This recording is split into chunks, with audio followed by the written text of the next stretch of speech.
नमस्कार, दिन भर के अंतर्राष्ट्रीय खबरों पर आपका स्वागत है। आज के कुछ इंपॉर्टेंट हाइलाइट्स कि अमेरिका ने भारत के माइनॉरिटीज को लेकर के जो रिपोर्ट पब्लिश की थी, भारत ने उसका काउंटर जवाब दे दिया है और इस बार अमेरिका को उसी की भाषा में जवाब दिया जा चुका है। रूस के विदेश मंत्री ने प्रधानमंत्री मोदी पर एक स्टेटमेंट दिया है, वो भी उनकी विजिट से कुछ दिनों पहले ही। वहीं इस बात की कंफर्मेशन की जा चुकी है कि एससीओ समिट के अंदर भारत के प्रधानमंत्री मोदी जी नहीं बल्कि विदेश मंत्री एस जयशंकर जी जाने वाले हैं और वहां पर वो जाकर के भारत को रिप्रेजेंट करेंगे। वहीं अमेरिका इजराइल के साथ अपने रिश्ते फिर से मजबूत करना शुरू कर चुका है। भारी मात्रा में हथियार फिर से इजराइल को भेजे गए हैं। सऊदी अरेबिया में एक हिंदू मंदिरों के अवशेष मिले हैं और इस पर सवाल खड़े हुए हैं कि जिस देश से दुनिया भर में इस्लाम फैला है वहां पर भी हिंदू सभ्यता पाई जाती थी। आज के इस वीडियो में भारत, अमेरिका, रूस, चीन, सऊदी, पाकिस्तान, अफगानिस्तान से जुड़ी हुई अंतर्राष्ट्रीय खबरें हम आपको बताने वाले हैं। यदि आपको हमारी ये सीरीज पसंद आ रही है तो इसे लाइक और चैनल को सब्सक्राइब जरूर कीजिएगा। सबसे पहले और इम्पोर्टेंट अपडेट की बात की जाए तो प्रधानमंत्री मोदी जी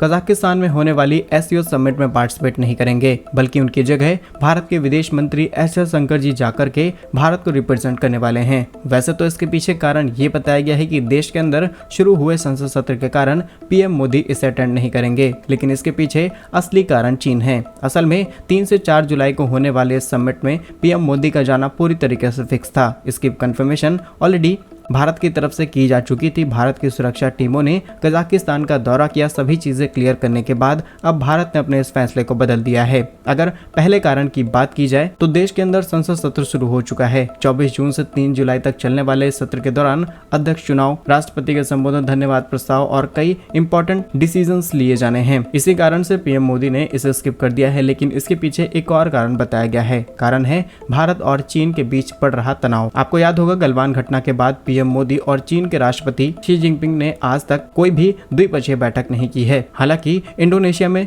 G20 शिखर सम्मेलन हो या फिर 2023 में दक्षिण अफ्रीका में ब्रिक्स शिखर सम्मेलन, यहाँ पर दोनों नेताओं ने आपस में मुलाकात की, लेकिन बात की जाए द्विपक्षीय बैठक की तो इसे भारत की तरफ से अभी तक स्किप ही किया जा रहा है। आपके हिसाब से इन दोनों ही कारणों में से क्या कारण है जिसकी वजह से प्रधानमंत्री जी वहां नहीं जा रहे हैं? कमेंट्स में जरूर बताइएगा। अगली इंपॉर्टेंट अपडेट की बात की जाए तो भारत ने चीन से आने वाले कुछ इंपॉर्टेंट प्रोडक्ट पर एंटी डंपिंग ड्यूटी इंपोज कर दी है, जिसमें शामिल है हाइड्रोलिक रॉक ब्रेकर, जिनका इस्तेमाल माइनिंग और अलग अलग इंडस्ट्रियल काम में होने वाली अलग अलग मशीनों में किया जाता है। इसके अलावा टीन प्लेट के बनने वाले डिब्बे जिन्हें खाने पीने की पैकेजिंग में इस्तेमाल किया जाता है। इसके अलावा टेलीस्कोपिक डोर स्लाइडर्स के इंपोर्ट्स पर भारत ने एंटी डंपिंग ड्यूटी इंपोज कर दी है। हाइड्रोलिक ब्रेकर पर 4.55% से बढ़ाकर के 162% इंपोर्ट ड्यूटी लगाई जा चुकी है। इसके अलावा टीन के डिब्बों पर $741 प्रति लाख के हिसाब से शुल्क लगाया जाएगा और टेलीस्कोपिक चैनल्स पर $614 प्रति टन पर लगाया गया है। आपको बता दें एंटी डंपिंग ड्यूटी तब लगाई जाती है जब आपके देश के अंदर बनने वाले किसी भी प्रोडक्ट से सस्ता कोई भी प्रोडक्ट कोई और देश आपके देश के अंदर एक्सपोर्ट करना शुरू कर देता है। इससे वो देश तो ज्यादा पैसा कमा सकता है, लेकिन आपके देश के अंदर होने वाले प्रोडक्शन से लोकल कंपनीज को फायदा नहीं हो पाता। इसीलिए समय समय पर भारत की तरफ से एंटी डंपिंग ड्यूटी इंपोज की जाती है ताकि सस्ता सामान भारत ना सके और देश की इंडस्ट्रीज को फायदा मिल सके। अगली इंपॉर्टेंट अपडेट की बात की जाए तो सऊदी अरेबिया के अंदर कुछ ऐसे मंदिरों के अवशेष मिले हैं जिससे लगता है कि कुछ समय पहले यहाँ पर हिंदू देवी देवताओं की भी पूजा होती थी। अब ये बात तो आप सभी जानते होंगे कि सऊदी अरब को इस्लाम का जन्म स्थान माना जाता है। सऊदी अरब से ही पैगंबर मोहम्मद साहब का जन्म होता है और पूरी दुनिया में फिर इस्लाम धर्म की स्थापना की जाती है। लेकिन एक समय ऐसा भी था कि वहां पर देवी देवताओं की पूजा की जाती थी। दरअसल सऊदी अरब के उत्तरी इलाके में जॉर्डन तक 4वीं शताब्दी ईसा पूर्व से लेकर के 106 ईस्वी के बीच नब्तियन सभ्यता फल फूल रही थी और इसी सभ्यता के लोगों ने पहाड़ों को कुरेद कर उनके सामने मंदिर और मकबरे बनाए थे। और ऐसा नहीं है कि पहली बार इस चीज का खुलासा किया गया है। 1930 में सर्वे किया जाता है जिसमें नबातियन सभ्यता के मंदिरों की खोज हुई, जिसको 1995 में पूरी तरीके से तोड़ने की भी कोशिश की जाती है। लेकिन इतिहासकारों के मुताबिक इन मंदिरों को पहली सदी में बनाया गया था, जिसके कई अवशेष मिले हैं। इस मंदिरों में खासकर लाता देवी के रूप को जाना जाता था। अगली इंपॉर्टेंट अपडेट की बात की जाए तो वैश्विक स्तर पर हिंदी भाषा को प्रमोट करने के लिए भारत सरकार की तरफ से एक काफी बड़ा बजट यूनाइटेड नेशन में भेजा गया है। असल में 2018 से संयुक्त राष्ट्र के वैश्विक संचार विभाग के साथ अतिरिक्त बजट योगदान देकर के भारत की तैयारी थी कि हम हिंदी भाषा को भी अंतर्राष्ट्रीय स्तर पर प्रमोट कर सकें। इसीलिए 2018 में इसकी शुरुआत की जाती है और तब से ही कार्यक्रम चलता आ रहा है। इस बार भारत ने करीब 11.6 लाख डॉलर का बजट दिया है ताकि यहाँ पर होने वाली जो भी एक्टिविटीज हैं उन्हें हिंदी भाषा में समाचार और मल्टीमीडिया में पब्लिक किया जा सके और हर हफ्ते संयुक्त राष्ट्र समाचार का हिंदी ऑडियो बुलेटिन भी रिलीज किया जाए। भारत की सोच पर आप क्या सोचते हैं हमें कमेंट्स में जरूर बताइए। अगली इंपॉर्टेंट अपडेट की बात की जाए तो कुछ दिनों पहले ही अमेरिका की तरफ से भारत के माइनॉरिटीज को लेकर के एक धार्मिक स्वतंत्रता रिपोर्ट पब्लिश की जाती है, जिसमें भारत पर बहुत तरीके के आरोप लगाए जाते हैं। उसमें कहा जाता है कि भारत के अंदर रह रही जो भी माइनॉरिटीज हैं उनके साथ डिस्क्रिमिनेशन किया जाता है, उनके साथ हम सही तरीके से भेदभाव नहीं करते।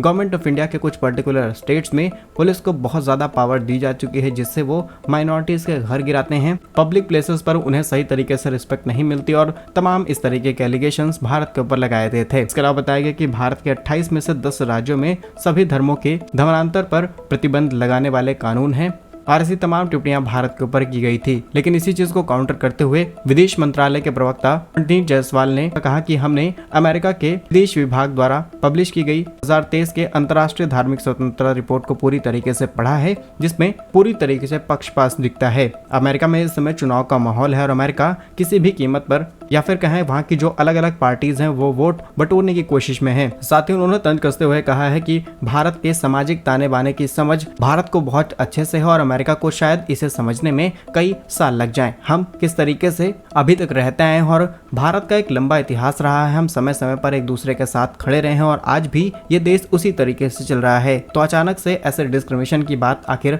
कहां से सामने आती है? इसमें पूरी तरीके से पक्षपात सामने आ रहा है। अमेरिका शायद इस बात को नहीं जानता कि जब उस देश के अंदर किसी भी चीज को लेकर के प्रोटेस्ट किया जाता है तो किस तरीके से लोगों को मारा जाता है, जेल के अंदर डाला जाता है और तमाम तरीके के सवाल अमेरिका पर ही खड़े कर दिए हैं। अगली इंपॉर्टेंट वीडियो की बात की जाए तो इजराइल के साथ अमेरिका ने अपने रिश्तों को फिर से सुधारना शुरू कर दिया और करीब करीब 3000 हेलफायर मिसाइल और हजारों बम अमेरिका की तरफ से इजराइल भेजे जा चुके हैं। और इससे ये बात तो क्लियर हो चुकी है कि इजराइल इस वॉर को नहीं रोकने वाला। इजराइल वैसे भी इस युद्ध को अपने दम पर लड़ने वाला था, लेकिन अब जब अमेरिका की मदद मिल चुकी है तो इजराइल अब शायद पीछे ना हटे और हमास के बाद अब शायद हिजबुल्लाह पर बड़ा हमला हो सकता है, क्योंकि वहां पर रह रहे विदेशी नागरिकों को क्लियर वार्निंग दी जा चुकी है। डिटेल्स की बात की जाए तो अमेरिका ने करीब 10,000 से ज्यादा 2000 पाउंड बम और हजारों हेल फायर मिसाइलें भेज दी है। रॉयटर्स की रिपोर्ट के मुताबिक अधिकारियों का कहना है कि ये कोई बड़ी शिपमेंट नहीं है, लेकिन इससे इजराइल को काफी बड़ी मदद मिलने वाली है और ये पहली शिपमेंट नहीं है। इसके अलावा अमेरिका ने समय समय पर कई हथियार इजराइल को भेज करके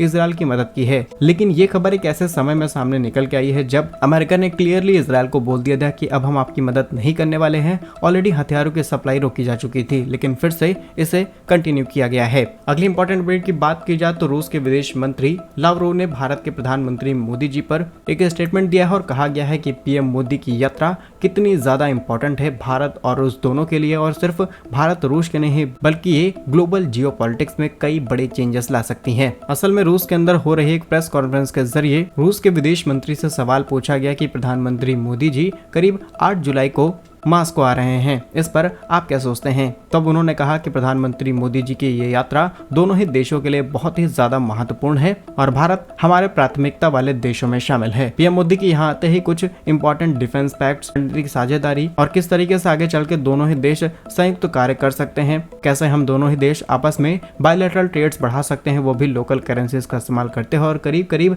60% ऑफ बिजनेस है वो लोकल करेंसीज में किया जाएगा। ये अपने आप में बड़ी स्टेटमेंट है। इससे पता चलता है कि पीएम मोदी के वहां जाते ही दोनों ही देश बड़ा फैसला लेने वाले हैं बायलैटरल ट्रेड्स को लेकर के। जानकारी के लिए आपको बता दें कि 5 सालों बाद प्रधानमंत्री मोदी अपनी इस यात्रा को कंटिन्यू करने जा रहे हैं। अगली इंपॉर्टेंट अपडेट की बात की जाए तो रूस अमेरिका का मुकाबला करने के लिए एक बहुत ही खतरनाक एयरक्राफ्ट कैरियर बनाने जा रहा है, जिसमें सुखोई Su-57 को भी आसानी से तैनात किया जा सकता है। रिपोर्ट्स के मुताबिक रूस अपनी नौसेना के लिए एक स्टील्थ एयरक्राफ्ट कैरियर बनाने जा रहा है, जिसका जो डिस्प्लेसमेंट है वो करीब 90,000 टन के आसपास रहने वाला है। इसमें कई आधुनिक हथियार तैनात किए जा सकते हैं और ये अमेरिका के सुपर कैरियर के बराबर होने वाला है। अगली इंपॉर्टेंट अपडेट की बात की जाए तो पाकिस्तान के रक्षा मंत्री ने जंग का ऐलान कर दिया है अफगानिस्तान के खिलाफ। कहा गया है कि अफगानिस्तान में घुस करके टीटीपी के ठिकानों को पूरी तरीके से तबाह किया जाएगा। रिपोर्ट्स के मुताबिक रिसेंटली पाकिस्तान के रक्षा मंत्री ख्वाजा आसिफ ने चेतावनी दी है कि जिस तरीके से आतंकवादी हमले किए जा रहे हैं इसको लेकर के पाकिस्तान एक्शन मोड में आ चुका है, जहां सरकार ने पिछले पिछले सप्ताह ही ऑपरेशन आजमाए इस्तेहकाम की शुरुआत की घोषणा की है, जिसका उद्देश्य यही है कि किस तरीके से तहरीक-ए-तालिबान पाकिस्तान, जिसे हम TTP के नाम से जानते हैं, इसे तबाह किया जाए और